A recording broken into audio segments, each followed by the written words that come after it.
Didn't say recording start. It's recording. Yay. Okay. All right. Well, welcome everybody. It's been a little bit of time since we last saw each other. So today we actually are going to be seeing each other today and tomorrow. Tomorrow we'll be doing a lot more activity type of things. So today we're really going to kind of focus in on some theory and what we know about adult learners. And then, like I said, tomorrow we'll be doing a lot more group work. So, but we will have a couple activities for today as well. So let's see if I can get, oh, somebody just, hang on. We got somebody joining us. That was Luke. Okay. He's coming in. All right, good. All right. So y'all know who I am. I add a little fun fact in there because we've been having a lot of rain lately, and thunderstorms, coming down. I don't know about up north if you all have had some rain and thunderstorms, but it's been exciting couple days. Matter of fact, it may start raining here after a bit, but I think that will hold solid. That's the plan. And does anybody have any updates? Anything that they've want to share, or any activities that they've tried in the classroom, or techniques that they've learned that they have found valuable?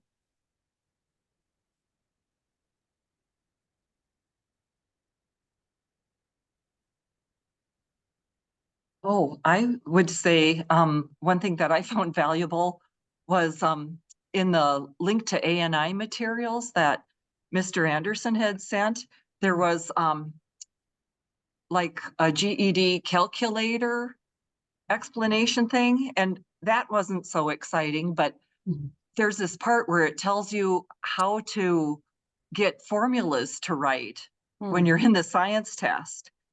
And it was not totally intuitive, at least not to me. And I thought, oh my goodness, I've been sending people into the science test without this. No more. So that was a good thing to find, those little gems that you don't even know you're missing. Right. Yeah, no, great.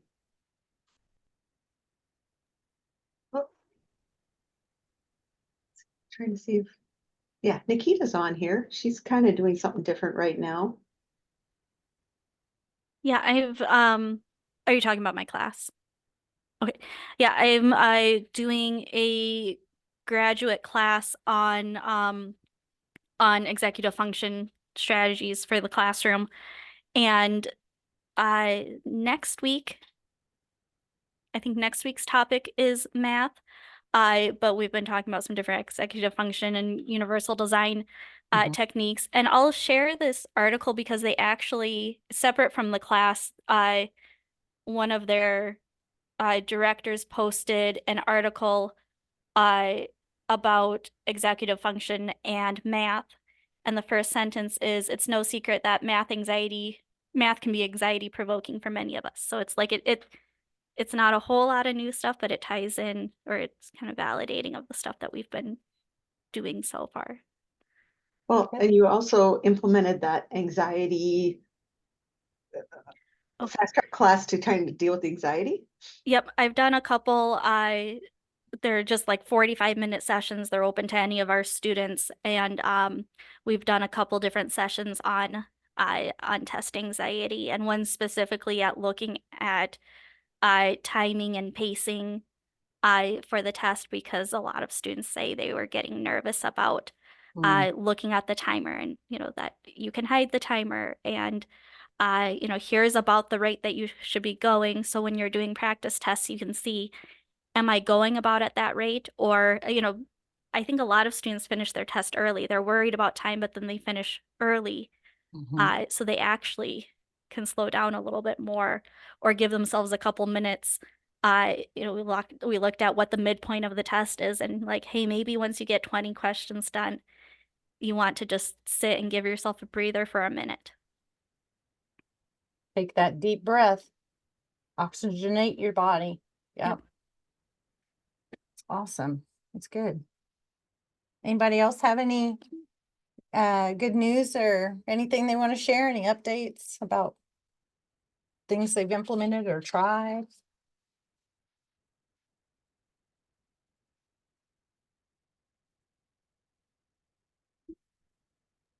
Well, I hate to make this about me, but It's okay. I will say that you know, I've been working pretty diligently on my math skills so that I can work with folks that come in.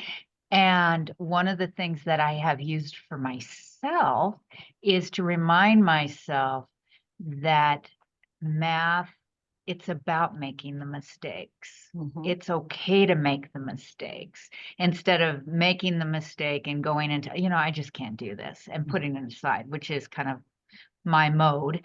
But I'm not doing that. And so I can honestly say this training, while I know we're using it for others, has been very helpful for me personally. Good. Yeah, I mean, that's probably a really good takeaway even for your students is that it's a educational journey. And so it's about just giving yourself that time to be able, and we're going to talk about more about kind of that with today's as we kind of jump into research and what's out there and what we know about adult learning. And I'm not going to be exhaustive. I should tell you guys that with the research, because there's a lot of good research that's out there. But we would have to have like a 16-week class of that kind of stuff to really do a deep dive. So we're going to do more of a surface level and things that resonated with me in my research and what I noticed within my students within the classroom. So know that it's not exhaustive. Okay, well, Brooke, would you say this research is drawing mostly though on post-secondary students then? Is that fair versus adult ed? no, my research is focused on adult ed. So, but yeah, I mean, this is mostly, well, I'm going to say, John, that I pulled really from adult learning, like what we know about adults and learning. And that is a hard community to define because adult learning theory comes from adults that are maybe obtaining their GED, but it could also be just adults that are coming to a class to refresh their skills. I mean, there's a lot of, or it could be informal learning as well, you know. So when we say adult learning, it's always a big group, you know, of people. And so I really did try to focus in on theorists that focused in on adults that are trying to do, well, we're going to talk about transformational thinking and things like that. So more along those lines. And of course, Andragogy, which is a really good, but yeah, I didn't dive into, as you probably are aware, there's like Cobb's and a whole bunch about situation, cognitive type of learning theory. I mean, we could have, you know, there's like an encyclopedia. So, but like when we think about adult learning, I put what is andragogy because this is one that we hear the most when we start to think about adults because it is one that it's a theory that is applied to adult learning. And it has many different learning theories in it. And so we're going to kind of do a deeper dive into that. We're going to look at kind of 5 assumptions that came about because of that. Some recommendations to adult ed teachers as well as the adult learner. Then we're going to do an activity. And then after that activity, I'm going to give you guys a short break. And then we'll talk about some self-directed learning and transformational learning. And then we'll talk about student reflection. And we'll talk about some tips and then like a call to action, things that you can do. Okay. So adult ed theory or adult learning theories, they do give us insight on how adults learn, and it does help us as instructors to be more effective in our classroom and how we respond to that because adults, as we know, come with a whole bunch of experiences in which maybe they know how to do the education. They just don't put the frame of school in the forefront of their mind. So what do we know? Well, Malcolm Knowles first crafted this term, andragogy, and he really meant it as the art and science of helping adults learn, which is different than the pedagogy, because if you look at different types of children theory, there's a ton of them as well. The one that we know most is pedagogy. And of course, you know, this is the art and science of teaching children. And so a lot of times it's interesting to talk to colleagues of mine. They'll talk about pedagogy quite a bit. And I'm like, well, I focus on andragogy more than I do pedagogy. And then of course, there's other ones out there, other theories that are out there, but these are kind of the two that resonate with the research that I've been doing. So Knowles, he actually had 5 assumptions about adult learners. He said that there was a transition from dependency to self-direction in their learning journey. So meaning that when a student first shows up in your classroom, it's the idea that they're just there to get, the sit and get type of instruction, that they are dependent on what you're going to talk about in the class, as opposed to being more involved in their actual learning. The take charge type of path is really what we want to see from our learners, to see what they need. We want to utilize their life experiences in the learning process, because research has shown is that they're ready to learn when they can put it into new social places or social roles. The components of numeracy speak about this, that with math, there needs to be a context for the content, as well as if they're transitioning in jobs or family roles or socioeconomic status, things like that. That's when there's big changes, when they're ready to learn. Adults prefer to be problem-centered, and they want to be able to seek application for anything that they learn. So adults find that, or we have found through research, that students really want to apply the knowledge to some purpose. That's why a lot of times students will say, well, why am I learning this? What is the point of this? You hear this mostly from learners that have had some experience in their lives, that they're moving from that transition of I'm dependent on what the teacher is saying to me, to more of a global reference of where am I going to apply this in my life? And so being able to create situations where students can take what they've learned and immediately apply it is the best way to help them conceptualize what the math you're trying to teach. And often adult learners are driven to learn by their own interests rather than some kind of external incentive or pressure. Now, I'm not saying that that isn't there. Sometimes, you know, we have students in our programs that have outside incentives. I had a student one time who promised his mom that he would come back and get his high school diploma, and he did. He was 57 at the time when he came back, but he promised that he would do it. And so that was his big incentive to do that. There's other pressures, sometimes, you know, court appointed to education classes, things like that. But adult learners really need to, they need the challenge. They need that opportunity. Those challenges and catalysts, those are the opportunities for them to acquire new knowledge and skill. So Knowles also suggests that for adult math educators, that we need to create a climate for learning that is cooperative. So the old stand in front of the chalkboard and just lecture for however long is not really the most conducive for many students, especially the ones that we want to become more self-directed, that are asking the why. I'm not going to say that all students don't want that, because I do know some students would rather learn better, learn with guidance as opposed to trying to seek a challenge. But we want students to see math as more than just something you do. It's part of everyday life. We also identify a learner's specific needs and interests. The more you know about our students or your students, the better you are to help look for those gaps and find ways to connect it to things they're interested in to help develop lessons that will meet those learners where they are.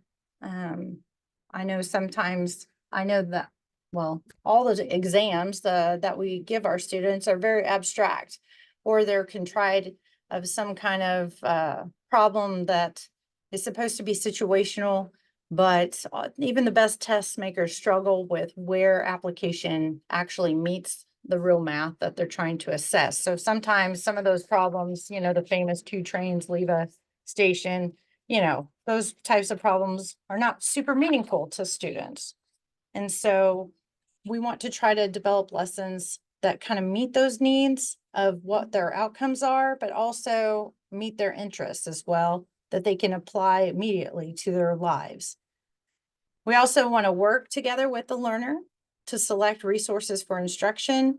That could be anything from, for me, when in the classroom, that could be somebody just kind of telling me about a situation. The best resources are the ones when students come and talk to me about wanting to purchase something or been shopping or something that deals with numbers and math, and then using that as the lesson for the day. So working with your learners, talking with them, trying to adjust their needs to help, you know, see what's needed through both formal and those informal assessments. So adult learners, like I said, they need to know the why. That's big for them. They want to know why am I studying this? Why is this important? And yes, you can say, well, it's on the exam, but then that makes it appear that the math that we're teaching them can be thrown away after that exam or whatever has been accomplished. And we really want students to be empowered by the math that they're learning, because it creates another layer for them to be able to critically view the world.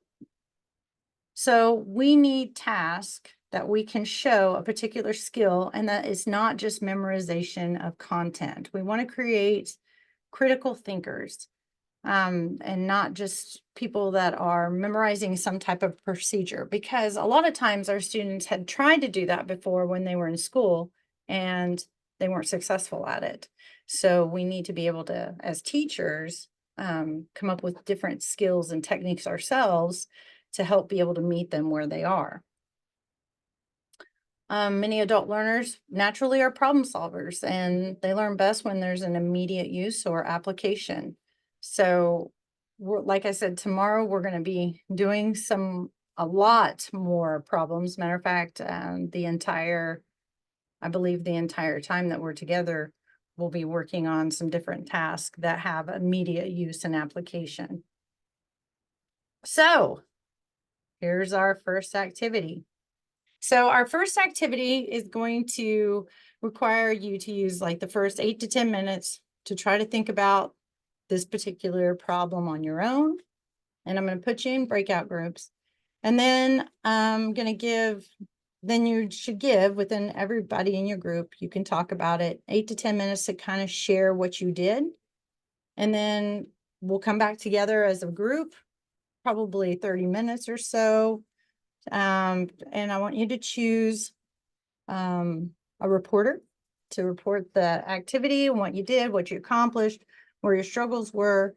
And I'll be popping in and out to check in on you as well, and on your discussion. But you will probably need a piece of paper. If you don't have one around you, when we go into our breakouts, you can jump up and get a piece of paper real quick. But 2 things to remember. I want you to begin as a math learner and a math thinker. So don't always come at things as a teacher, your teacher lens. Try to put on like you're trying to learn this activity, you're inquisitive, you want to try to figure out what's going on. And then just different things to reflect on as you work on each of our activities that we do is, what did you learn from attempting this? How did your strategy change on your next attempt? Because you're probably going to need to take several attempts at this because there are multiple solutions to this problem. And then we'll debrief both as a learner and then as a teacher. So before I put you in breakout groups, now that you've heard the directions, does anybody have any questions about what I'm asking? Okay, so there are 2, 4, 6, 8, 10, 11 of you. Okay. All right, so we'll probably have some groups of 3 and groups of 2. Okay, so I'm going to put this problem in the chat. It's a link. I have a link to this problem that you can go to, and it's just to, it's just for your reference, because I know that when I put you in a breakout group, you're not going to see it. So let me go ahead and post that link in there. And like I said, I'm going to give you some time to think about it. Okay, let me see if I can copy.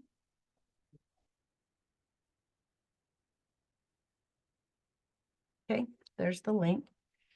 And then I'm going to put you in your groups here. Let's see. I updated my Zoom, and of course it gave me a whole bunch of different things to put people in. All right. So I'm going to create those. I'm going to open up those groups, and then you'll go in there. And if you don't remember each other, be sure to introduce yourselves to each other. And then from there, get to work. And I'll pop in and out.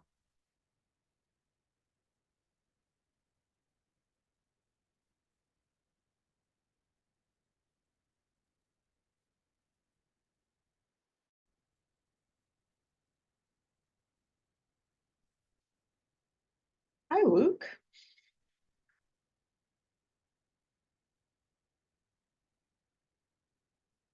Can you hear me? I can. Oh, I muted you, sorry. Can I hear me now? Can you hear me now? Yeah. I'm just eating a salad, so I'm like, if there's anything green on my teeth, it's not because I don't brush them. I had a salad myself, so I probably got some in my teeth. I was like, Yeah.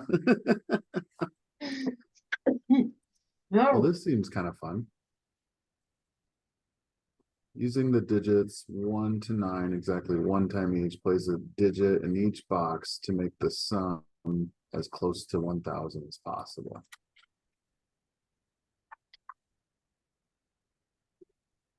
All right.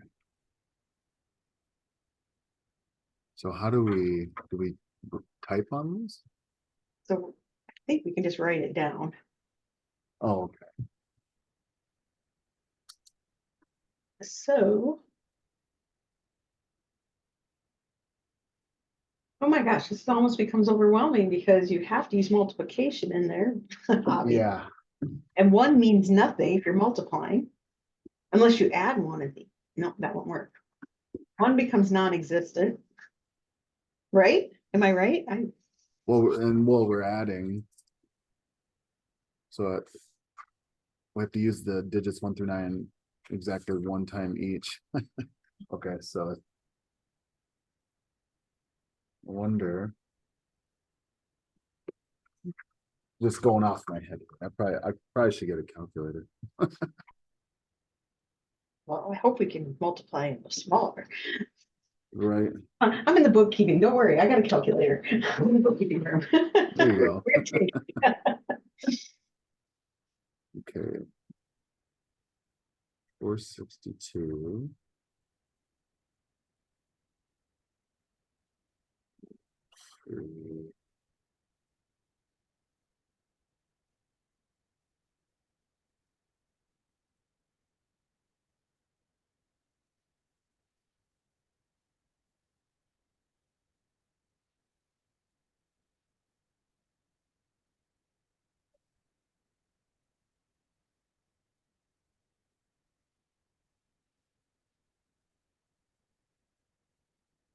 So if you, okay, maybe I'm totally off here. Because I don't know if this is possible, but if you were to, essentially, if you were aiming for 333 in each one of them, That's what I was thinking. 1,000. Okay, so we're on the same track. I thought of it in thirds like that right away. But if we have to use one digit each, then it gets kind of I used so far 462 plus 350 and I got 777. Okay, so that was 6.5. So if you go with, no, 1.5. So if you go with 5. I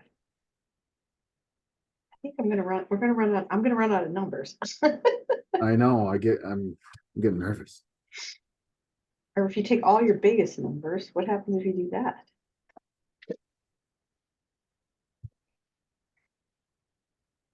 You got 504 if you take 9, 8, and 7.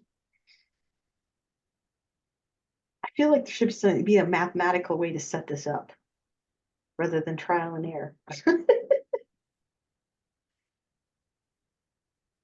Yeah, I trying to think. Like you said, like using thirds, that's kind of where I was at.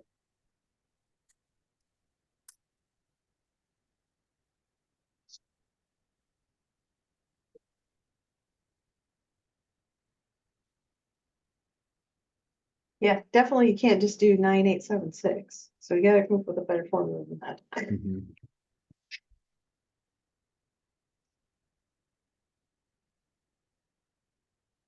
Mm.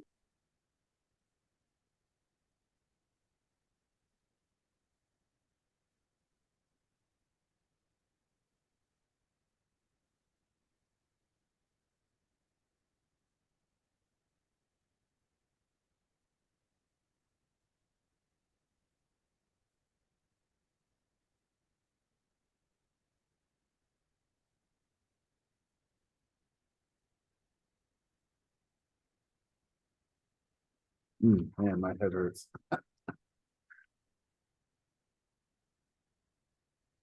So, So we want it to equal 1,000 or thereabouts.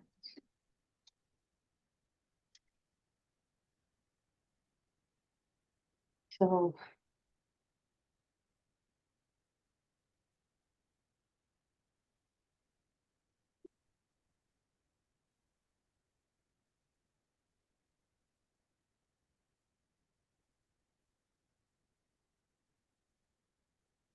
ooh, man, did you come up with something? Go.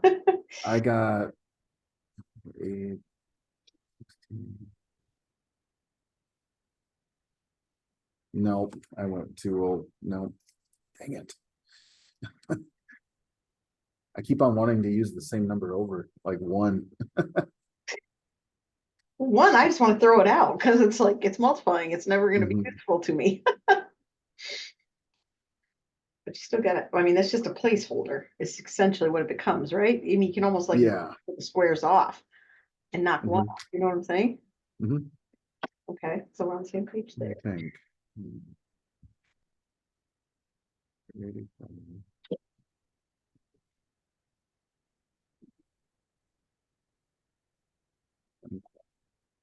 Oh, that's interesting. Okay, so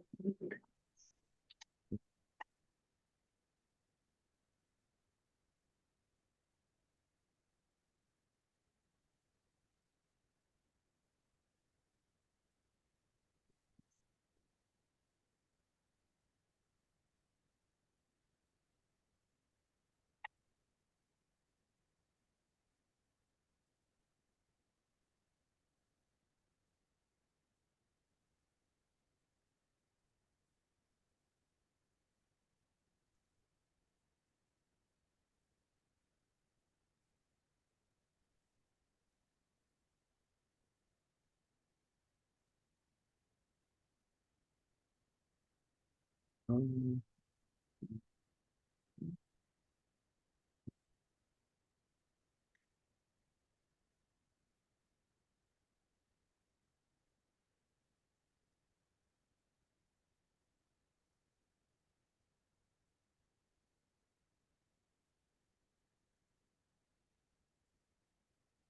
I think the 333 is a great theory. I don't know how you make it work. This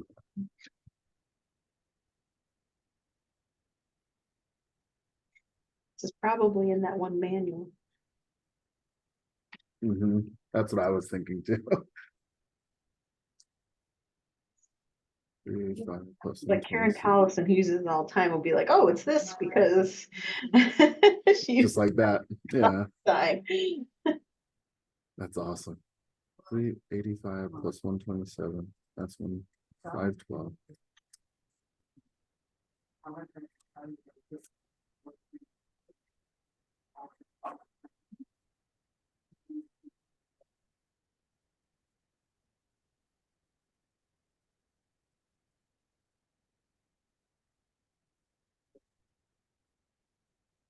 Man, I keep on running into double digits.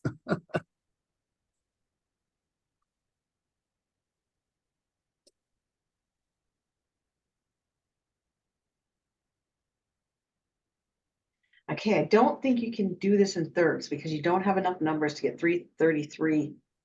Okay, so we have to have a way bigger number at the beginning. That's what I was thinking. Like, If you take 987, that's 504, but then the rest of them doesn't even come close.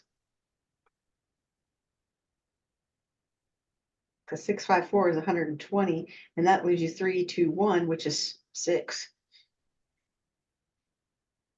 oh man. So you get 630. So I that's, keep on getting over. how do you get over? Like I put 126 plus 347 plus 589. I got 1062. So I'm like, oh man. But I don't, what numbers did you put together to get that? Oh, I'm just using a set of numbers. Oh, Is that this? Yeah, we can use the digits 1 through 9, but we can only use them one time. right. And that's hard. Keep on thinking of 127. I find myself in the 120s.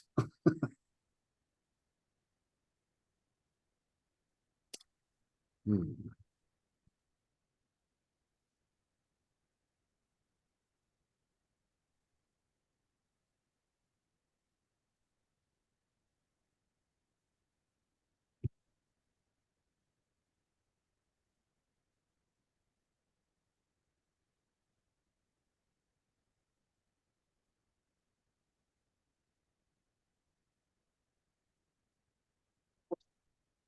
It's not getting me anywhere. I know. This is a toughie.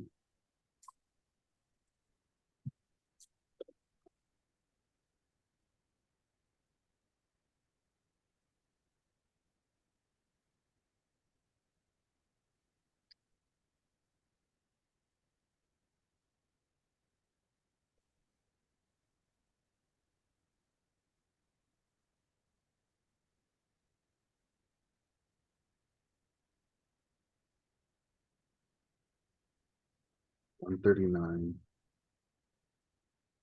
plus 468. I literally, Oh, I think I might got it. you did now. 139 plus 468 plus 572. No, you go, John. I'd rather you go. I think 17, 17, 6.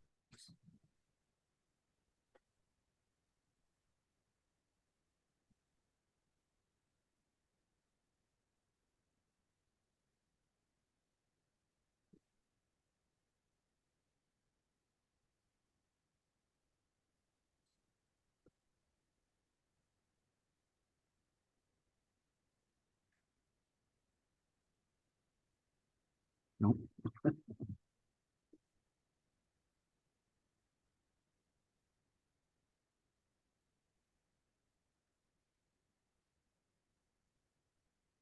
My brain hurts. This feels like a Rubik's Cube kind of.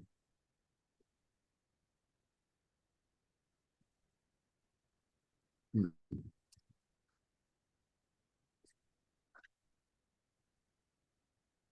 That's not good. Well, I never could solve a Rubik's Cube, sorry. I know, that's what I was thinking.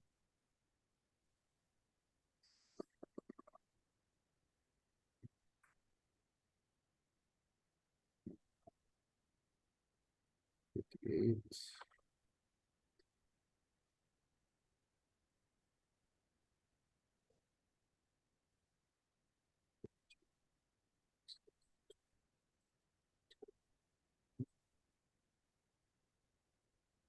Thousand minus.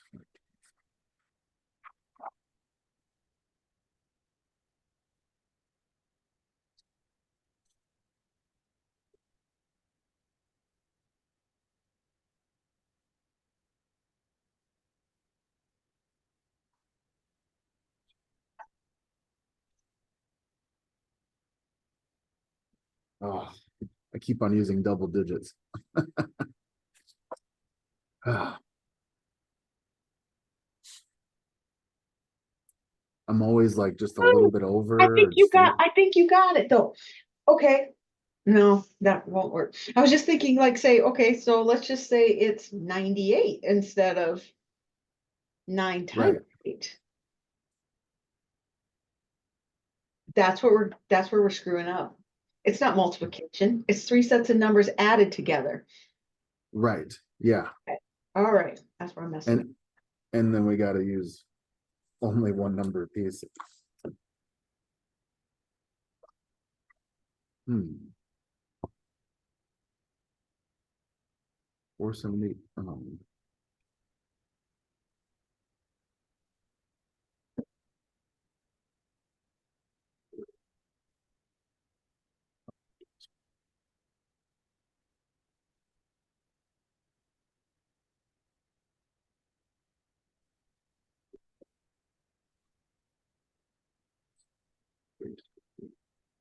This is Kim.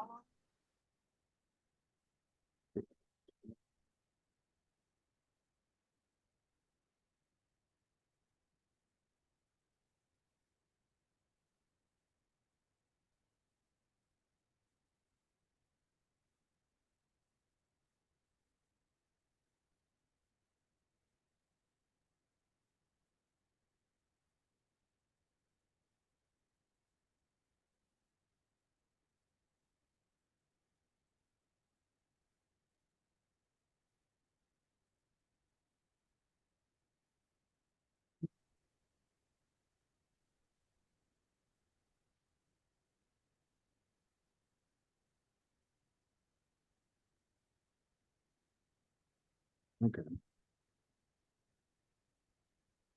It says as close as possible. Right. Oh, okay, so it doesn't, okay, I think I'm almost there.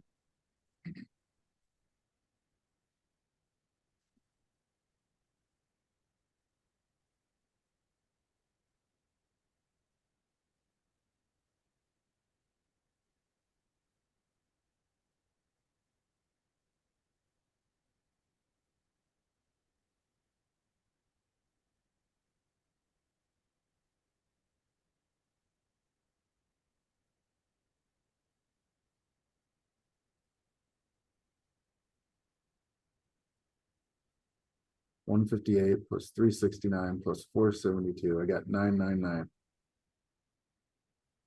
That's awesome. Oh my god, that my head hurts. Oh, that was like a Rubik's cube. Well, there's more than one answer too, so. I could tell. I'm like, I keep on kind of going in the margins. Like, I'm like, oh, But- I know, it's one of those frustrating type of problems, it know? was my, oh man. Whew, Well, my paper is just filled here.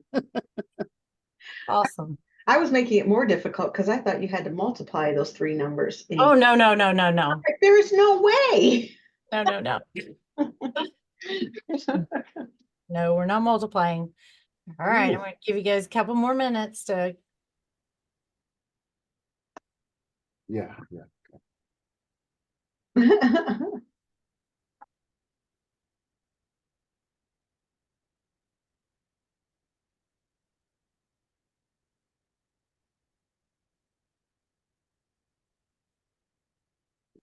But how do you do this without using trial and error? There's got to be a way, right? I just like take off a couple from one and then I add another to the next. Kind of going back and forth.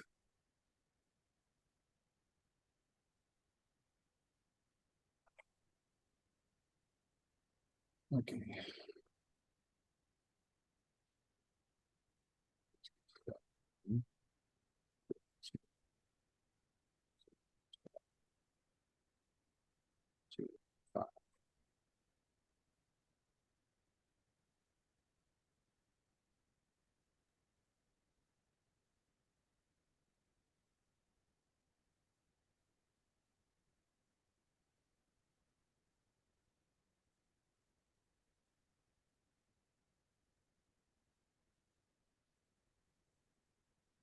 $1,017. I'll take that. I got 1,006. Ooh, that's a good one. I don't see how I can get it there's no way to get that one any lower Hmm. with that set of Well, numbers. at least I got two. Okay, I gotta remember that. So what was the closest one you got? 158 plus 369 plus 472. That was 999. And then I did 158 plus 367 plus 492. That was 1,017. Cool. I mean. Okay, so I need to get rid of 6. How can I get rid of 6? I know I keep on like running into double digits. I'm like, oh no. Oh, we're gonna begin now. Yep. 18. Welcome back. Welcome back. Hey, initial thoughts. It's important to understand the instructions because it is literally mathematically impossible to multiply 3 sets of numbers plus 3 sets of numbers plus 3 sets of numbers and ever get to 1,000. Do you know what's the closest you can you get to 1,000? I believe you can. I haven't got there, but I was with somebody that did, so I know it is possible. Mm-hmm. Oh, so it is possible. Okay. Mm-hmm. I was got to curious about 999. that. Yeah, at least they got to it. I was still like, don't, I'm one of those that, shh, don't tell me. I'm going to try to figure it out. So I'm still in the figuring it out space.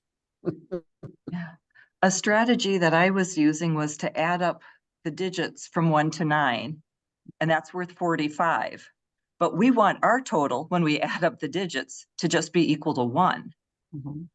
And so we have to bury a lot of those two big numbers by rolling them over, by carrying. Jeremy's nodding. You were thinking kind of the same things then. No, It's I like we didn't need to think make about numbers that. disappear rather than maximize them. And it's so frustrating when you're just one digit off, okay, 3 of these have to shift. But yeah.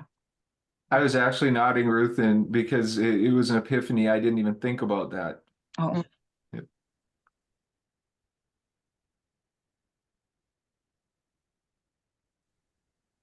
Okay, so you mentioned some of your strategies. So Ruth shared one of hers. Did anyone else have a strategy that they utilized? Or was guess and check the method? Well, we kind of out of sheer luck got up to 999, and I don't know that we had a strategy at that point. And so then we went and we decided we would try to find a way to make it 1,000. And so our strategy was to determine, that we had to have numbers at the end there that would add up to 0 somehow, so that it could end in that 0. So that's what we were doing, but then we were just kind of plugging in different numbers to try to figure out how to make that happen. And also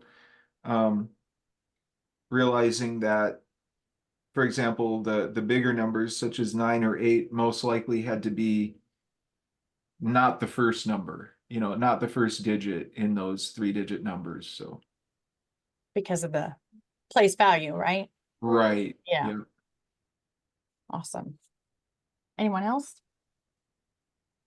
A strategy that we talked about was using manipulatives Mm-hmm. in something like this where you have the number, tiles, and then it takes out some of that kind of extra background that can simplify it for some students so they're not worrying about, did I forget a digit? Do I have a digit in there more than once? Mm-hmm. Mhm. And it can be more kind of tactile and physical, Mm-hmm. which then led to like if there could be a digital version of it too, because since there's a lot of online classes. Yes.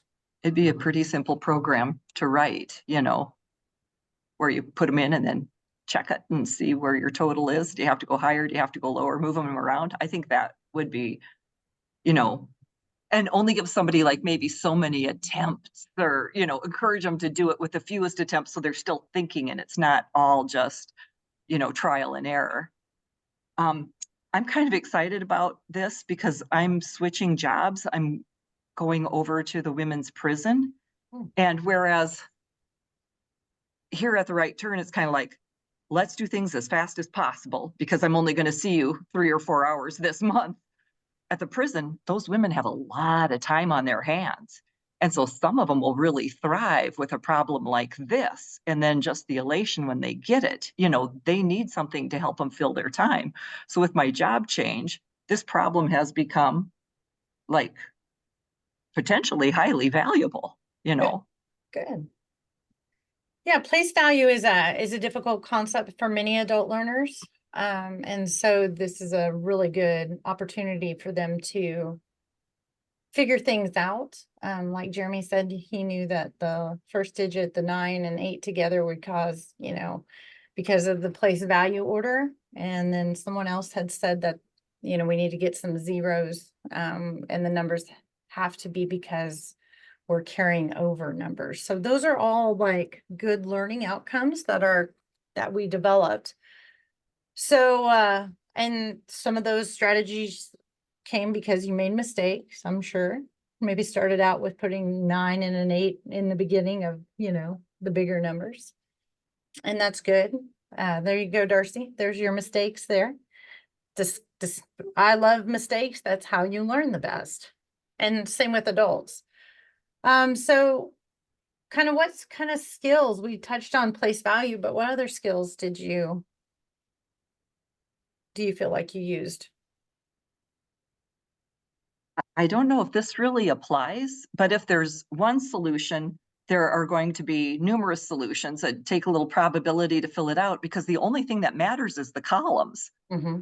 And so you could, once you have a working solution, like somebody in our group got it to come to 999. Mm-hmm. So we could move each of those 3 around of the ones because it doesn't matter if our first number is 398 or 395 or 396, and likewise, we can also do that in the tens column and in the hundreds column, right? Because the columns are the only things that matter. So if there's one solution, there are going to be, help me out, statistics is kind of my probability, my scary point, but there's going to be a lot of solutions if there's one, because there's going to be numerous ways to get to this 999 just by shaking up the columns and the order. And Ruth, you made a very good, so one of my strategies that I did was I made these into vertical groups as opposed to horizontal groups. Yep. That's what I'm doing too. And it just made it easier for me to be able to think about it that way. It was harder for me to think about it horizontally. And sometimes for our students, just that saying that that's okay, like it's okay to rearrange the problem, helps them to understand that, like you were touching on some concepts of like the commutative property of addition, where the order of things don't really matter. And then talking about, the place value orders, depending on, what you're trying to get. Like there are multiple layers in this problem that seems really simple to begin with. But I think Luke was telling me that was causing him his brain to hurt. Is that right? Yeah, I just felt like I was in my accounting class again. I was like, oh, yeah, take off some, add some.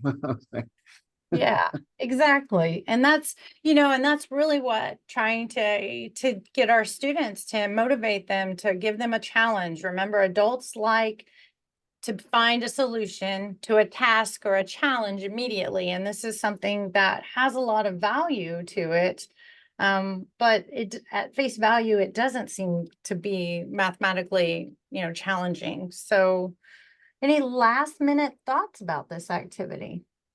Oh, I see, John, you posted GeoGebra. What, you want to speak about your?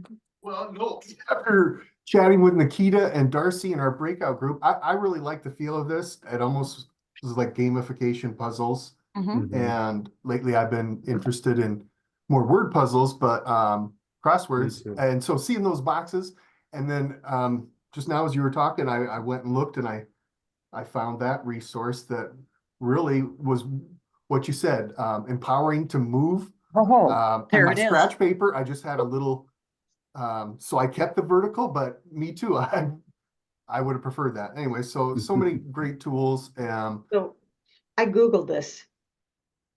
Yeah. It is only possible to get 999. Okay. Oh, so I got it. Yes. Okay. I know, But and I was then- like, I got one that was 999 because I was like, how in the heck are you gonna get to 1,000? Yeah, so I Yeah. Googled it and And I yeah. read there are multiple ways to get to 999, but yeah. Yeah, that's- Yep. Did they say how many? I'm thinking there'd be 216 different ways to do it. Because Mm. once you have a correct solution and you can shake up the order of everything, you'd have 3 ways to Mhm. place the first one in a column, 2 ways to place the next one, and only 1 way to place the last one. So Mhm. that would be 6 possibilities. So it's either 18 or 216. I have to give that a little thought. Probability always makes me think a little too hard. But anyway, I mean, even if there's just 18 of them, but there could be 216. I'll have to think on that some more. But yeah, so there are a lot of possible solutions.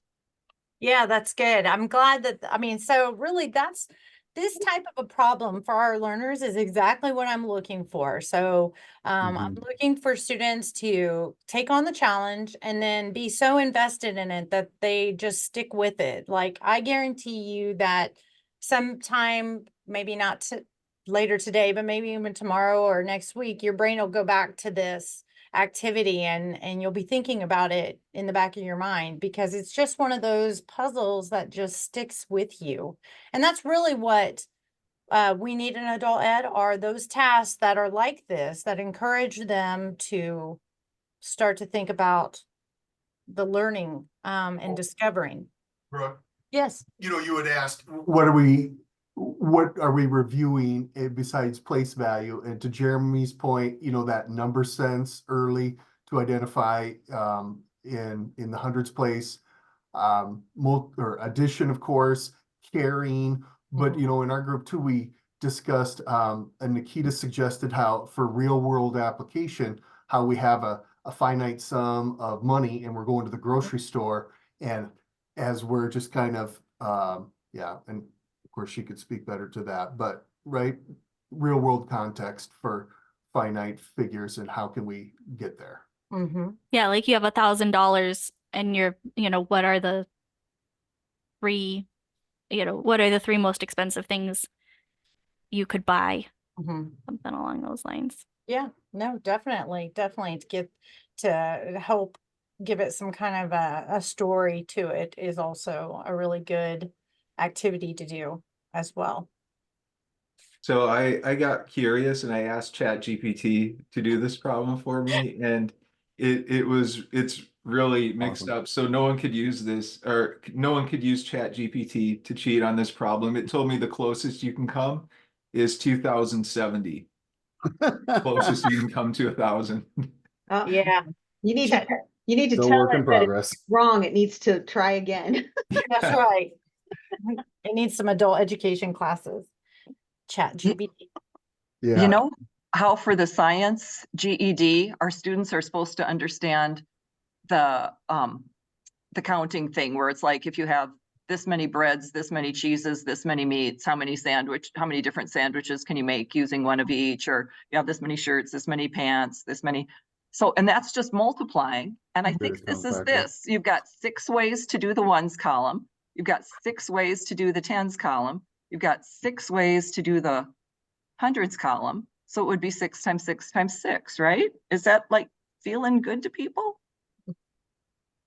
6 cubed or 216? Mm-hmm.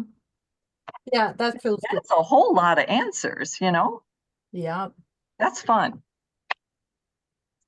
Well, and I think Ruth, you just demonstrated the ability to take this to a differentiated classroom where, you Mhm. know, when you're talking about statistics there, probably, or Yeah. right, Counting. Yeah. Mhm. solutions. Yeah, such a simple activity with a lot of applications for different levels. Yes. And those are the ones that we like. Yeah, counting principle is what that's called, I think, isn't it?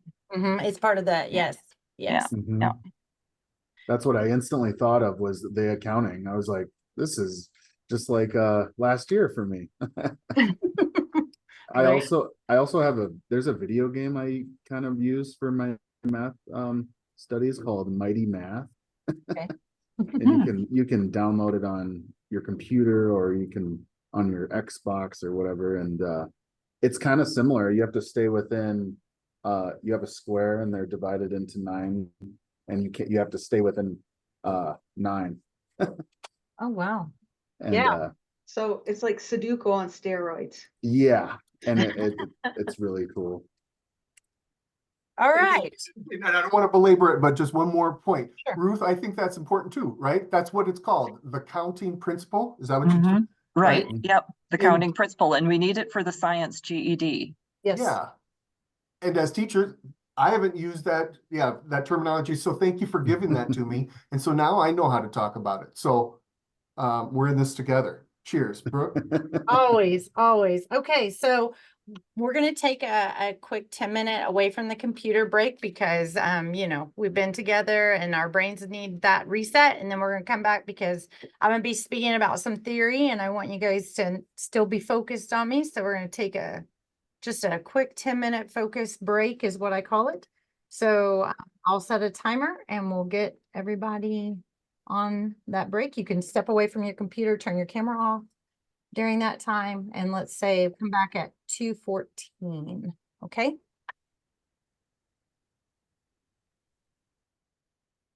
Now I just want to know how many you can really do. I found, you know, once you start, you can find them really fast.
Hey, welcome back, everybody.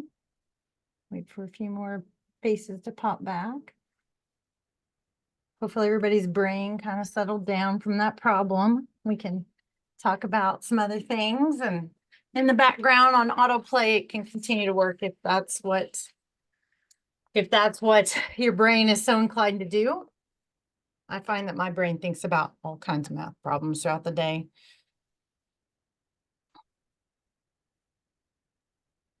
All right, so we're gonna talk about self-directed learning, which you guys kind of modeled that already for me, so I appreciate that. Thank you.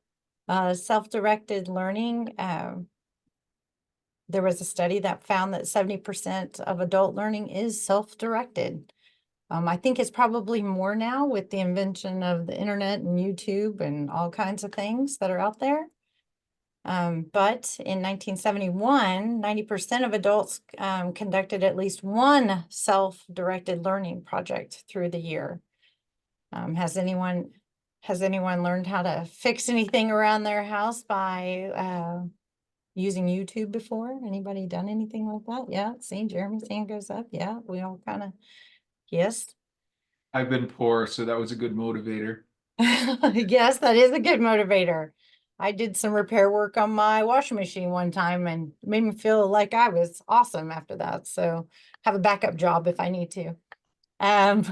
So self-directed learning was defined by Malcolm Knowles in 1975. And he just basically said it's when a person just takes upon the initiative without the help of others, planning, carrying out, evaluating their own learning experiences, which is what you were doing when we were doing that math problem. And it's very empowering to do so for when you arrive at that solution. I think Kim had both hands up in the air, was like, yay, she had found a solution. So remember, self-directed learning can be anything from researching information. That includes communicating with experts and peers. It can be watching YouTube, TikTok, whatever is out there that you are learning how to navigate something that you didn't know before. It is vital to persistence in adult education, especially when students need to stop out of adult education classes. So it's a way for students to continue their education, even though things happen, we know, with our learners where they maybe need to take some time away, to encourage them to continue with that self-direction and to try to figure out ways that they can incorporate, like for me, it's always mathematical thinking, but for my learners, I always try to give them a whole bunch of resources that they can go to help as well. So self-directed learning is considered to be informal. It can be inside or outside of a classroom. Basically, when they say classroom, it's meaning like, the rigid teacher in the front of the room lecturing, because that's not really self-directed. But most of the time it is something that just kind of happens within the person. It is incorporated into daily routine. It's very easy to do self-directed learning. It's convenient and it goes to a learner's preference. Some students really like to more tactile. I think Nikita talked about moving stuff around. Adults like to do things with their hands, but it could also be something visual that they watch. I always tell my students to look at pictures to help them try to illustrate, especially algebraic concepts. I always start with some kind of a picture or a story. And then it is very vital and a critical component when we want our students to continue outside of the classroom, because it is something that can be done in isolation as well. It's not something that has to have like a particular motivator. It's just the person themselves. So Pablo Freire is another researcher in adult ed, and he taught Brazilian workers how to read. And he has a book, it's I think I talk about it, Of the Oppressed, in one of my slides I think we have coming up. And he talked about how he was for social justice change, and he found education helped these workers see what injustices were going on. And so he just was trying to get them to think about what was going on in their workplace and what could happen and what should change. And then Ms. Rowe here, he also was what we call leaned more towards self-direction, which led to transformational. He reflected on the discourse that challenges people's assumptions about stuff. And he encouraged, as complete and accurate information as we possibly can, free of biases, looking at that acceptance and trust. But they're talking about learning some of the criticisms about his work is that it doesn't account for how race, gender, or historical context, and as well as social, emotional type of, are ignored a lot of times in this type of transformational learning, which there's more to it than just these key pieces.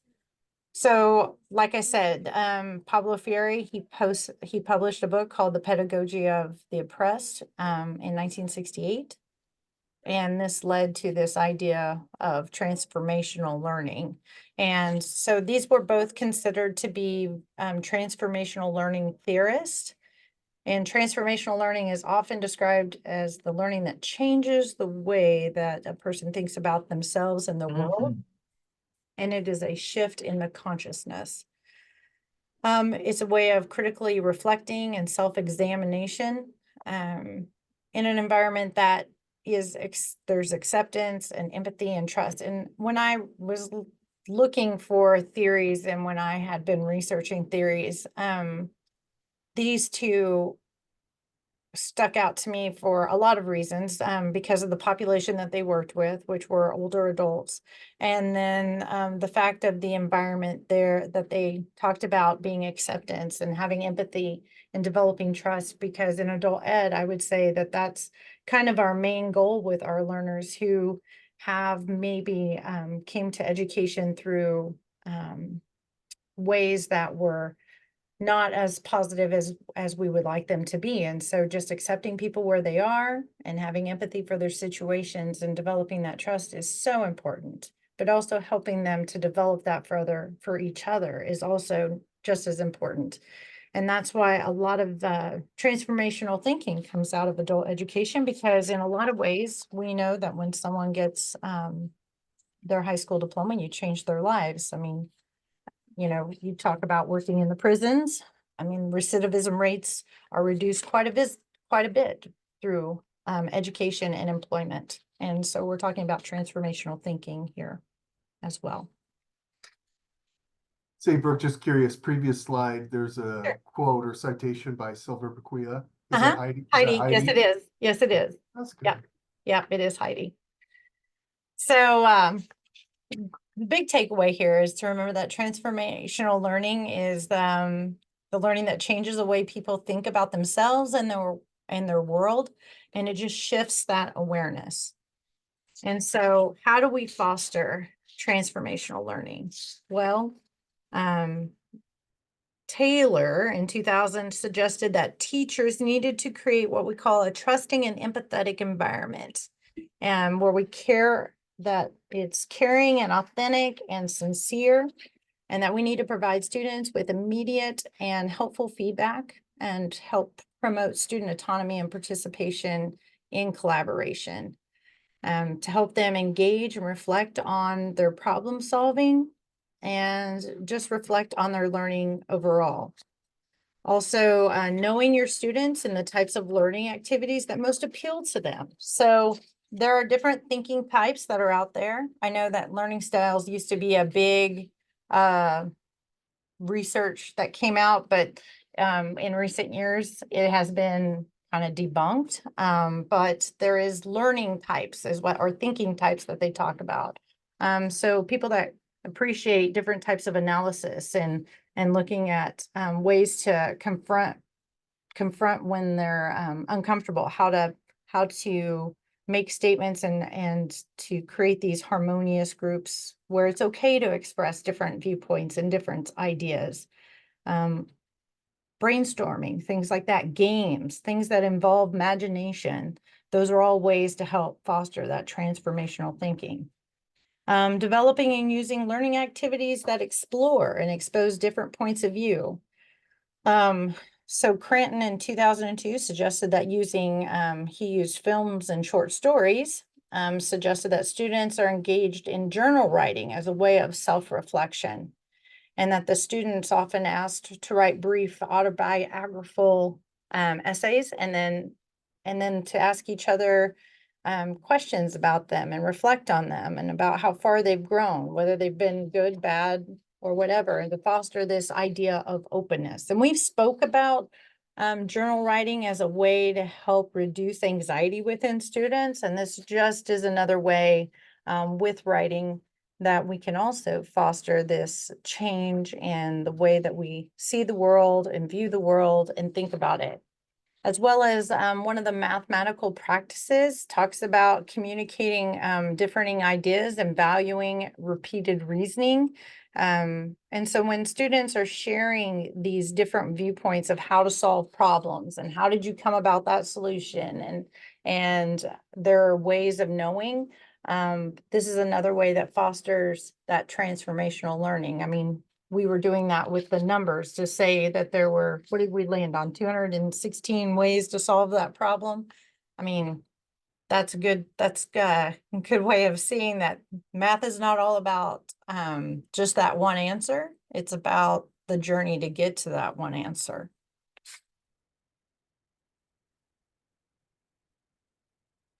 So some strategies for teachers who want to support learners in this way is to identify the starting point for learning. And I think we do a pretty good job at this. In adult ed, we have a lot of assessments that kind of tell us where students are. But some students, are better guessers than others. And so there may be some gaps there to help identify some learning needs there. And then, of course, to find appropriate resources and methods that encourage learning. No one wants to sit down with a packet of information that just has a whole bunch of problems on them. It's much more exciting if, I give you an open problem and then you spend 20 minutes working on one math problem. I mean, that's pretty awesome if I can get a student to do that, like you guys just did. And then work in collaboration with each other. A lot of times our students, especially the younger students, those social communication type of skills are maybe not as well developed as they have been in the past. And so we want to try to encourage those by helping them work together, and then help evaluate strategies. Help each learner develop these ways of knowing that help understand the repetitive reasoning. Why did it work that way? Maybe somebody can give you an idea that you hadn't thought about. I mean, we did that here. Ruth gave Jeremy an idea when he was talking about the place values. So thinking about the carryover numbers and things like that. So it's great to share those different paths to success. And then also remember that it isn't about you, the teacher, it's about supporting the learner.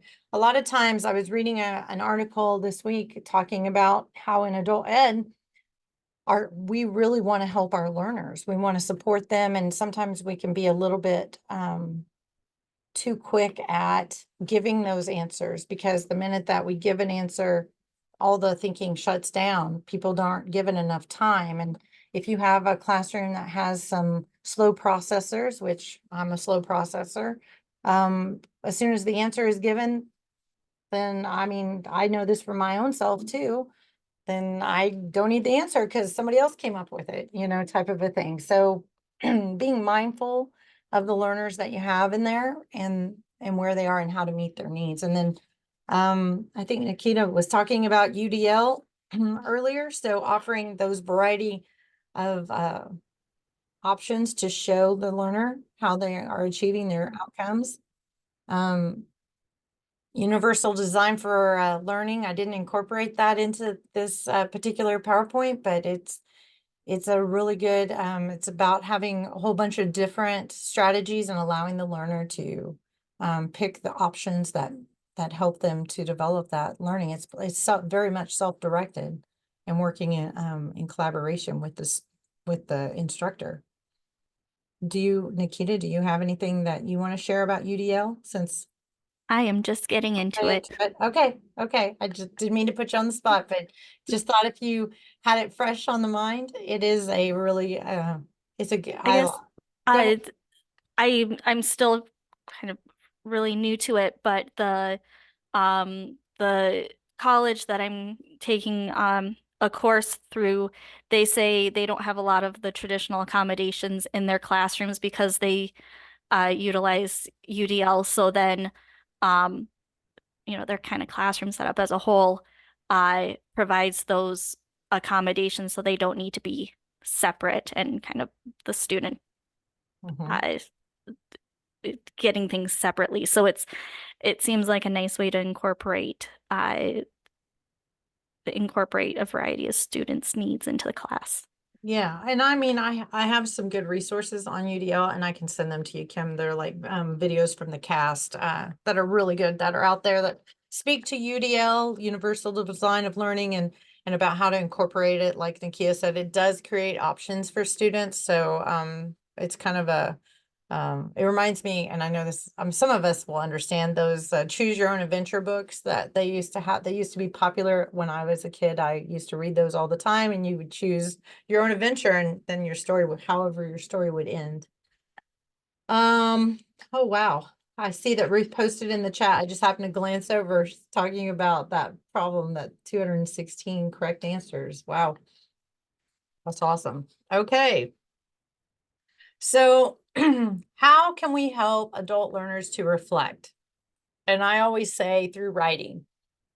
So, our students they've maybe not given themselves time to reflect on things in the past. And so this is a good way to kind of get them started. So when we talk about reflect through writing, it can be as simple as like the journal. We can talk about the math journals and things that go on with them. Like I always tell my students that their math journal needs to have complete sentences. They need to address whatever prompt that they're given or question.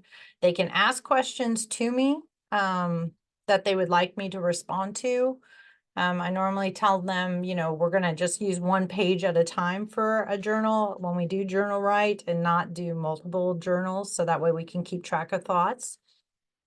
And then when I give feedback, I think I shared this with you guys before, that I remember always that it is the student's journal. And so any writing that goes on in there should just be the student's writing. So feedback, I always put little Post-its that maybe just say things like, I like the way that you're thinking here, continue down this path, or maybe I can tell them, my favorite thing to say to students is, I can see that you're thinking like a mathematician.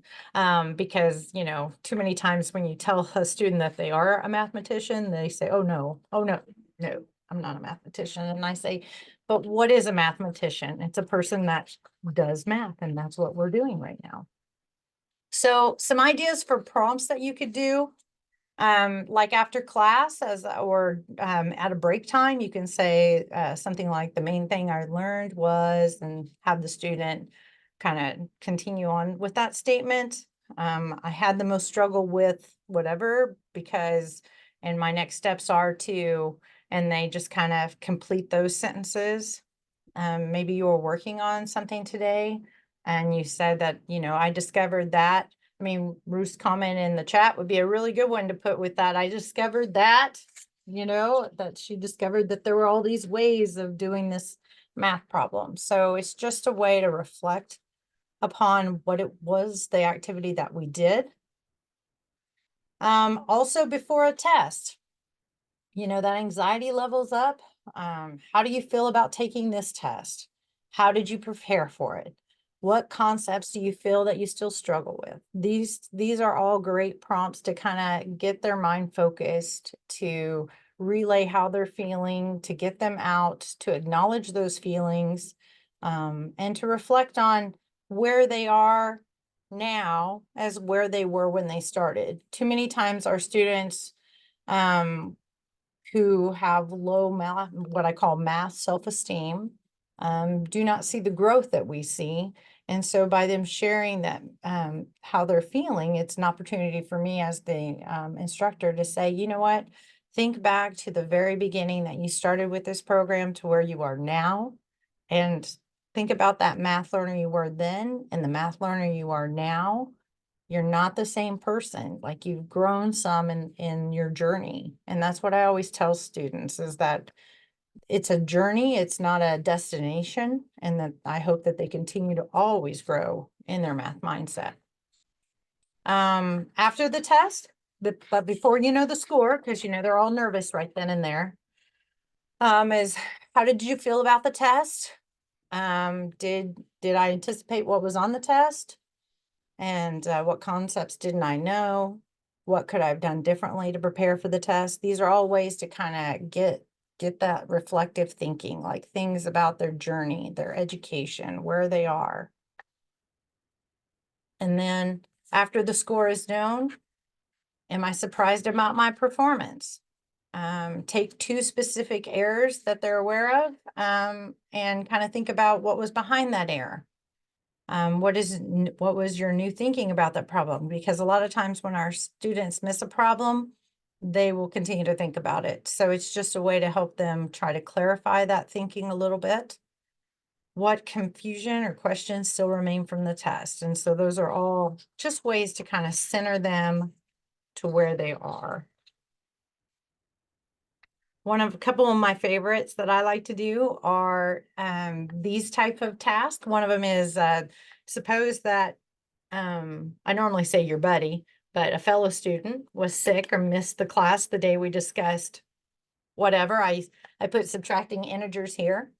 And I said, write a letter to the student and tell them 2 ways that you use to help you understand how to subtract integers. I even sometimes will say, give me a visual way and maybe a standard way or a computational or algorithmic way of doing it to push against it, or that way they have more tools in their toolbox when they go to have to subtract integers. Another one is to write a letter to a future student in the class now that they've completed their GED, and what advice would you give them based off your experience? And then I use those letters. I just have them write them like, dear future student, and then I have them sign it from a current student. And then I read those because it's amazing. The things that we say that we don't think that they hear us say, they really do hear us say them. Like, it's important to be consistent in your class. It's important to continue to work and invest time in understanding and to give yourself space to discover. They hear all of those things that you say in class. And it just, as a teacher, it just warms your little teacher heart to see that they write that in the letter to the next group of students that will be coming in. And you get enough of them. I think I have a whole file drawer of them now that I can just like randomly just pull them out and have them available for students too. And sometimes students, those letters are more meaningful than if I were to share my own, philosophy about what they can do to be successful. Has anyone ever done writing or reflective writing in your math class? Okay, well, maybe this will be something you think about. This is another one that I like to do. This is normally like a first day of class activity again, mathematical metaphors. So if math were a type of car, what would it be and why? I've heard everything from it's a Ford Pinto because it will blow up when I hit it. If math were a type of animal, what would it be and why? Oh, you can only imagine the animals I hear. Anybody have any come to the top of their head right now? Any animal that you can think of that math is?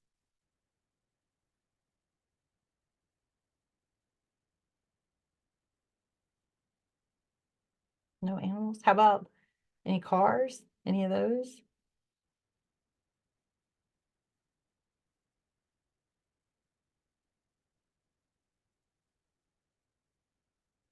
Well, if you're gonna think about it, we're gonna have an activity here in just a minute, so this is kind of warming you up for that.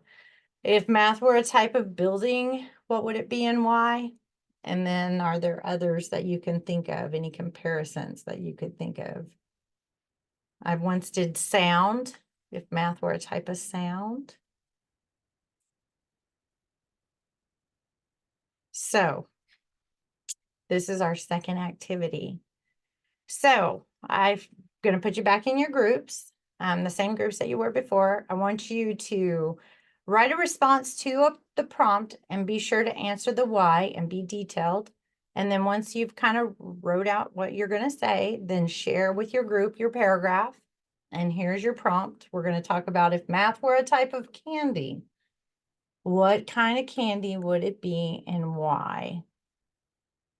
Okay, so if math were a type of candy, so write that. I'm gonna put you in your groups and we're gonna spend some time on reflecting.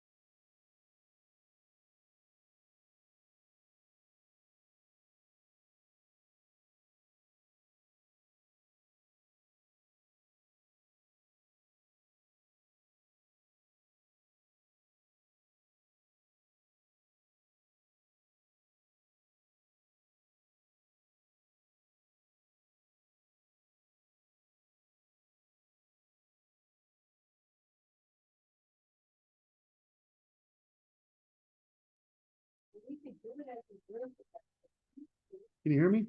I can. Okay. This isn't. I have no idea why I got sent here. I was just talking to my person. Oh, wow. So you were in a different group and then you got bumped over here? Oh, that's weird. I'm gonna see if I can get back to mine. Oh, no. It's weird. I'm gonna try this.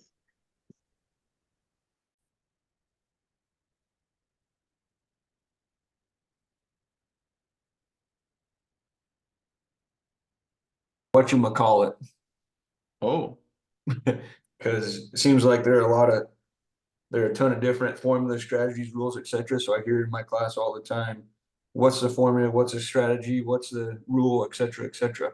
So whatchamacallit. that's a good one. I came up with you remember those fun dip sticks where you had the candy stick that you dipped Yeah, into? you dipped in That's it. I think that's similar to math because if someone handed that to you, you'd never seen it before, it's not immediately apparent Oh, what to do with it. Right. And you might experience frustration at first, but then once you actually figure out how to use it, it's really good. I think kids most first times they just start eating the stick. I think so too, yeah. or throw the stick away. Yeah, throw the stick away and just pour the sugar into their mouth. And the extreme ones, they sniff it. Oh, yeah, there you go. Oh, yeah. I was thinking sour gummies. You know, it can be sticky, it can be yucky, but then when you kind of get to the center of it, understanding it, it's pretty good. Yeah, like a Peachio, when you get it down, it's peachy. Yeah, yeah. There you go. Or like those warheads where it's really super sour on the outside. You have to get past that to Yeah. get to the really sweet and good part. Yeah. Well, and they're kind of addicting once you start. Yeah. Yeah. Because I've now got 5 answers to the $9.99. You're still working on it, huh? Well, if you put it in an Excel spreadsheet, you can do all kinds of things.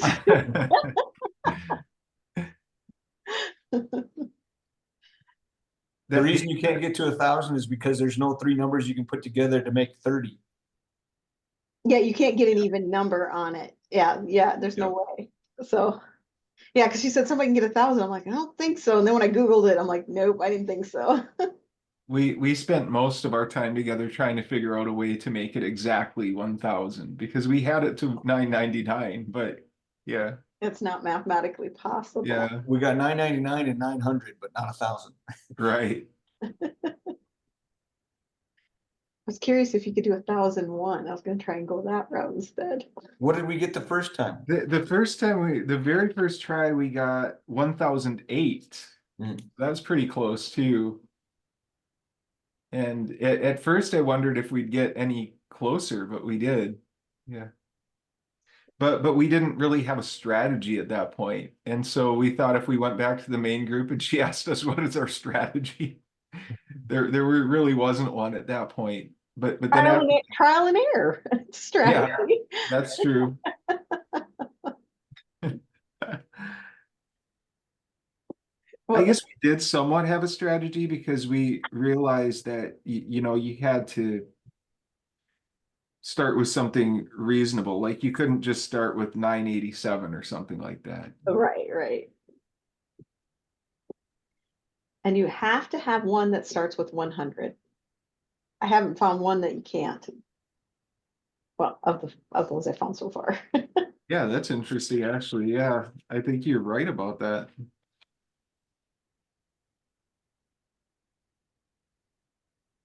Did I hear somebody say they're coming to work at the prison? Yeah. Right turn. What's her name? Oh, yeah, Ruth. Ruth Yep. is going to the women's prison. Wow. That's good. I don't know, not for the right turn, but Yeah, at least you won't need a lot of training. That'll be nice for. yeah, because I know they've had a vacancy for like the last 3 years. Well, now they should be full then, right? Because they have 2 new ones. Yeah.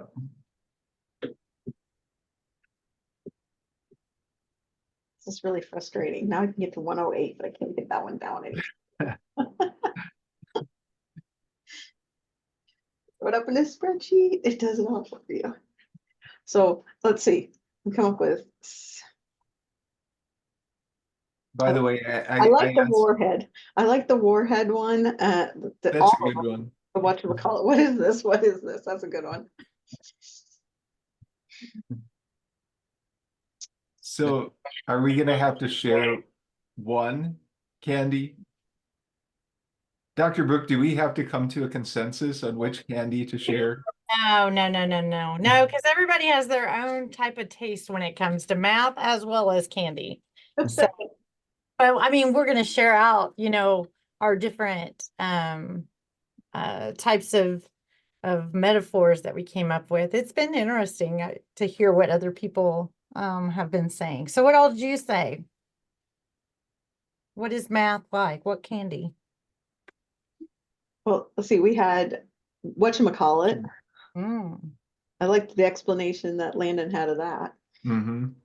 Like I And said, it seems like there are a ton of different formulas, strategies, rules, etc. So a lot of times in class, I always hear, "What's that formula? What's it for? What's the rule? This and that." So it's a whatchamacallit. I like it. I like it. That's good. we also I originally said like sour gummies, the sweet Oh. sour gummies, but I like we came farther along and decided warheads. Oh, warheads, yes. But I they're a heard little addicting once you get past how awful they are. I heard candy corn in another group. So Oh. all right. Well, I'm going to give you guys just a minute more and then we'll come all back together. Candy corn, ew. Yuck. It's only tolerable if you throw some peanuts in with it. Yeah. It's like eating candle wax. Yes, exactly. Yeah. And I've tried both. Bed and bath candles, they seem like they should taste good,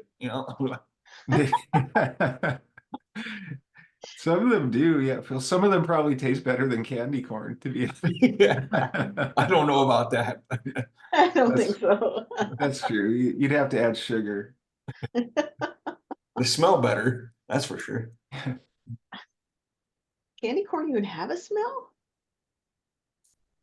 Wonder what it's made. I mean, I know it's made of sugar, but I wonder what awful thing they put that in to make it the whatever you call it, wax. I guarantee That's what I it's think, made out of. yeah, like paraffin or whatever, or Yeah, talc. Yeah, paraffin wax or whatever it is, yeah, Now I'm with gonna, sugar probably.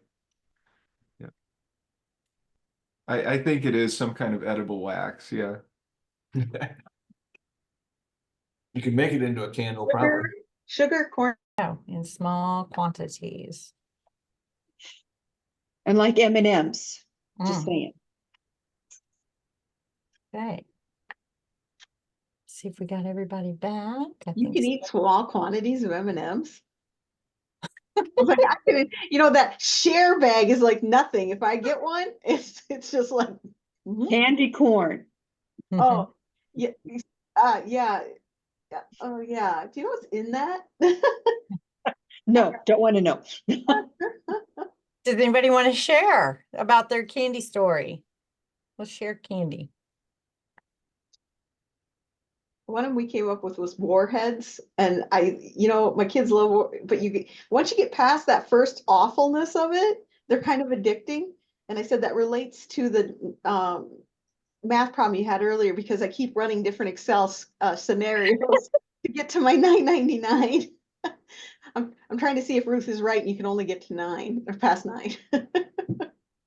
That's fun. What do you mean about can only get to 9? That I'm wondering- 9 exclamation mark is 9 factorial. For Yeah, 9 no, ways to hold the first box, 8 the second.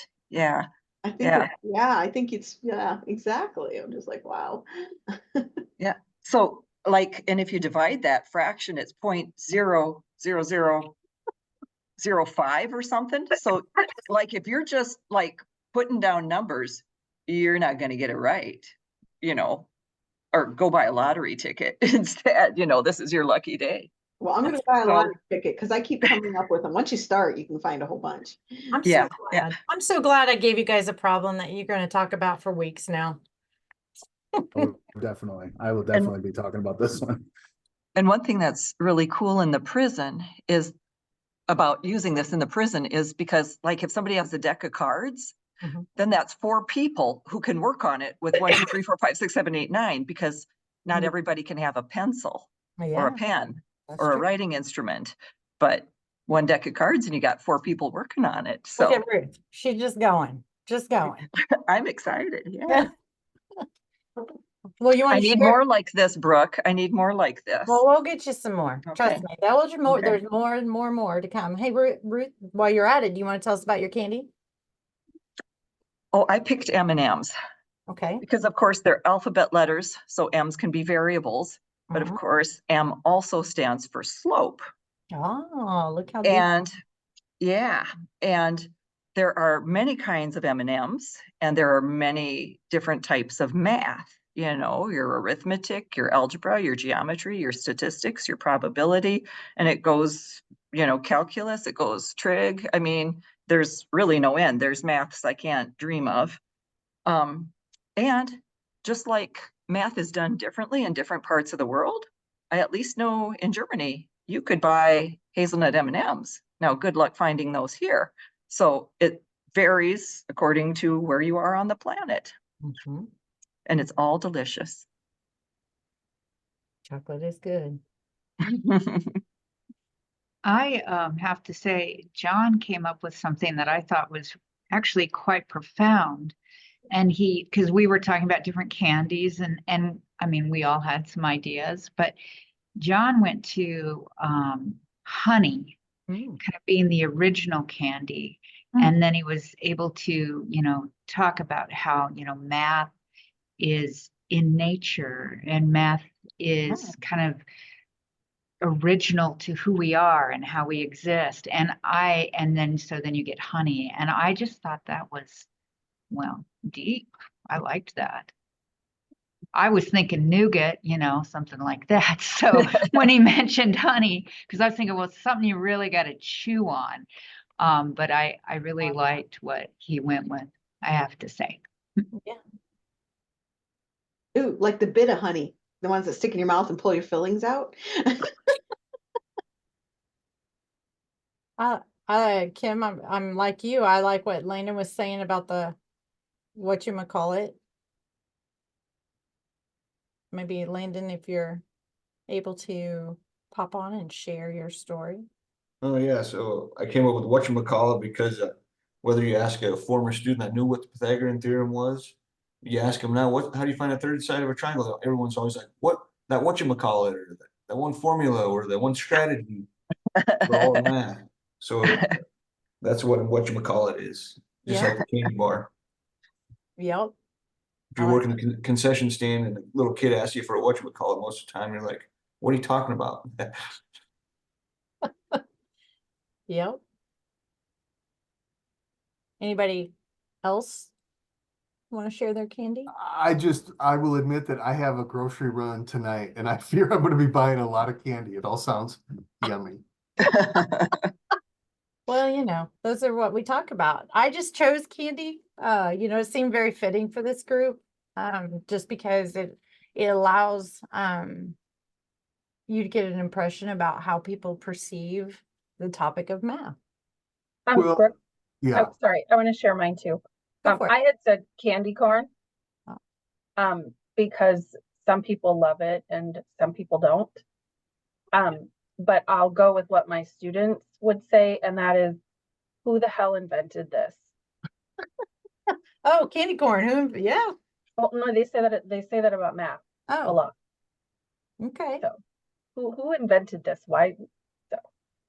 Interesting. well, Robin, I would agree. Candy corn can be polarizing. I thought Nikita did a good job, or we started to get into conversations about, cross discipline or cross domain conversations, right? And where we're that metacognitive piece and trying to connect with vocabulary and metaphor and simile and analogies. And I just wondered, if you had some examples where you bring numeracy into the reading class, or where you're bringing, beyond vocabulary, where you're bringing some of these other topics or frameworks into your math class. So, yeah, I mean, we do talk about what a metaphor is, and talk about just being able to write. I mean, we're from the Midwest, you know this, and people have metaphors for everything, it seems like. And so, for me, it's not a difficult conversation. And I find that with our learners, having cross-curricular type of instruction is the best instruction, because it ties everything together for students. That reflection piece, being able to journal, as you notice in the directions, I do say that need to be in complete sentences. Talk about, try to use good, grammar and punctuation, and don't use slang, because especially I don't understand a lot of slang, especially the younger kids and what they say. And so I do a lot with writing. I don't know if that's because, I spent the last 5 years writing my life away, but I feel like that has helped me be a better writer, to understand. And so I definitely have incorporated that idea of writing more and reflecting, because there's such a good value in that. So, but I think a few other people have recently started doing I thought someone had shared something earlier about doing stuff like that.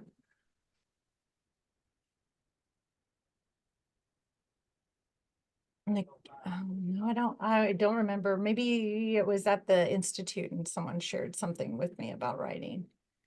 But I know that I was in your group, John, when Nikita was sharing all her little manipulatives. You want to hold them up so everyone can kind of see them again? Yeah, we were talking about math being like a Hershey bar, and that reminded me of all my little manipulatives that I have, these little tiny food manipulatives. So they're fun. I got like little Lunchables here and a bunch of little bags of candy. Yeah. Just, things that students can tangibly hold in. And I do Zoom class, and they think these are, everybody thinks they're hilarious when when I bring those out for a problem. Math isn't scary when when you've got a little Lunchable. yeah, A little mini novelty Lunchable. gummy, yeah. Yep, I got all kinds of things like that. My favorite is when you start to do math like that and you show them real world application for it, then they're like, they come to class and they're like, you've ruined it. Everywhere I go, all I see is ways I can use math. And I just, the teacher inside of me giggles at that, but I'm happy. I'm glad that students are looking for ways to incorporate math in their everyday lives. And that's where you're going to have the connection. That's where the self-direction comes from. That's where the thinking about persisting comes from. And our students definitely need those strategies because they've not ever made those connections before. You know, school a lot of times was something that never really connected to them. They needed something different sometimes. And so they stopped out for whatever reason. My students often stop out because it was not a positive experience, especially math. And I think sharing those through building of trust, that's the other thing with reflective journaling. It does build a sense of community and trust with your learners. Because what they share with you, you know, I tell them that I'm not going to share it with anyone else without their permission. And it creates that trusting environment to where you can have them start to reflect on what did they do and where are they at. And for me, I hope that it's teaching them strategies for life because, you know, a lot of times in this world, it seems like we're moving so fast that we don't pause enough to reflect on the experience in the moment. And so just trying to teach them those skills, those life skills. I mean, we do more than teach GED. Everybody knows that. That's here. So, all right. Well, we've got just a few minutes left. Let's see here. So Albert Einstein once said that what you cannot visualize, you cannot solve. And so I thought that this was a very good quote because helping our students be able to see where the math is used to incorporate it into their everyday lives is so important in their learning. And so when I have them write, I have them write about their attitudes and feelings and, you know, in a way that can be creative. I have them write about familiar mathematical ideas. You know, a lot of times students may know some kind of trick or algorithm that they were taught, but they don't really know the why behind it. So we'll talk about those and then maybe send them on a way to discover that why, and then maybe come back and explain it to the class. You know, the whole keep, change, flip thing. That's one that recently I had a student do a deep dive on and come back and kind of present to the class, where did that come from and why is that valuable? And when you empower your students to educate other students, then that just deepens their understanding and it resonates with them a little bit more. And then of course, it's about, you know, helping them to write about the learning process. What have they learned over time? How have they persevered? What are the things that they've overcome? Those are important things to remind students, because I often tell my students that we're always focused on the mountains in front of us, and we never think about the mountains that we've already climbed. And so to help them remember that this hasn't been the only mountain that they have climbed in their life, and this won't be the last mountain that they climb either, but to remind them that it's about celebrating those moments that you possibly can as well. And I think the key takeaways then for today are, remember to support learners in becoming self-directed, to encourage that transformational, reflective type of change. That can be hard for some of our students to change their mindset because it's so familiar, and it might be generational as well. And so those conversations are good to have with students about how you're not really sharing away old ideas, you're just adding new ideas to it. And then 3 is to find activities that adults can immediately use. And I think all of you see the importance in that, because we just did that one math problem today. Now tomorrow, we've got several, not like that one. Well, something like that one, but a different one. I'll just kind of tease that one out a little bit for tomorrow. So that'll encourage you guys to come back tomorrow for that. And then also to give time and space for that reflection. And it doesn't always have to be in a journal. It can just be like a quick, like exit ticket or something like that for the day. Just to kind of clear up any misconceptions that they might have or some revelation that they did have. And of course, the math journal. And when I talk about a math journal, it can be as simple as some white paper that's been stapled together. It can be scratch paper that's been stapled together. It doesn't have to be expensive. I know in adult ed that, you know, money is, budgets are tight. And so just whatever's available will serve as a journal, and you could have them even decorated and color and be as creative as they want on it because it is their journal.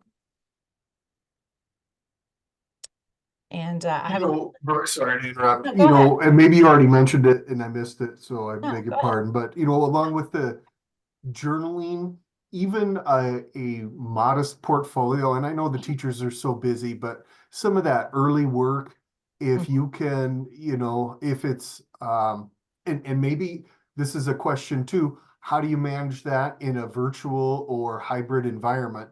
But I'm thinking of that, early work. I've seen AEL providers, previously develop portfolios and to look at some early writing or some early math work and where they are now. You talk about those mountains. Well, it can be powerful for some of our learners to actually, you know, see evidence in their own work. And because we sometimes get lost with in TABE scores and all these other pressing items, but for them to have actual evidence in front of them to document that progress.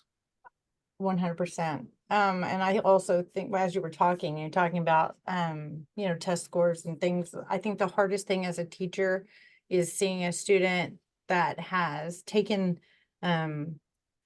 their post-test and they didn't make the level gain to the next level, maybe by just a couple points. And so then they're feeling defeated. And so being able to, like you said, pull out those artifacts and show them that, you know, that yes, this test is important, but it doesn't define who you are. And we know, I always tell them that we know that, you know, you've come so far, and to show them where they were. And, you know, you're mentioning the virtual, the first thing that pops into my head is to have them create a Google Doc that's got, you know, a folder that's just full of their journal entries. And then maybe as a teacher, you keep a separate folder that has some of their work in it. So they can go back and, like you said, review where they were to where they are. Yeah, I think it was readily available too when we were back when the pre the 2002 GED series, where it was an introductory paragraph, the middle, and the Yes. conclusion, right? And so you could use those initial drafts, but yeah, mathematical progress and how we help our students realize the mastery they're evidencing. Yeah, so tomorrow, so I have some citations now, and then I'm just gonna speak about so tomorrow the plan that I have is we are gonna look at real life type of math situations and then move them into more of the abstract, what they would see like on an exam, and show kind of how illustrate that progression of what that looks like. And so we will be talking more about finding that context for the content to fit into and that narrative for students to kind of develop thinking. But you're gonna play the role of the student while we do that. And so but you'll be doing it together. So there's always safety in numbers. And so I don't want anyone to feel over anxious about it because we're just gonna learn together and build towards those content areas. And the beauty of it is that you already have this type of curriculum at your disposal. You probably just don't recognize it, because it's one of those obscure lessons that's in one of those books that the Adult Numeracy Initiative were a part of. And so it's good for us to unpack those lessons so you can see the value of how you can even present them in a virtual realm. And so that's what we're going to do tomorrow. We're going to spend some time doing some of those tasks and sharing out how we could incorporate them into our classrooms. So since we have time left, does anybody have any burning thoughts or anything that they want to share?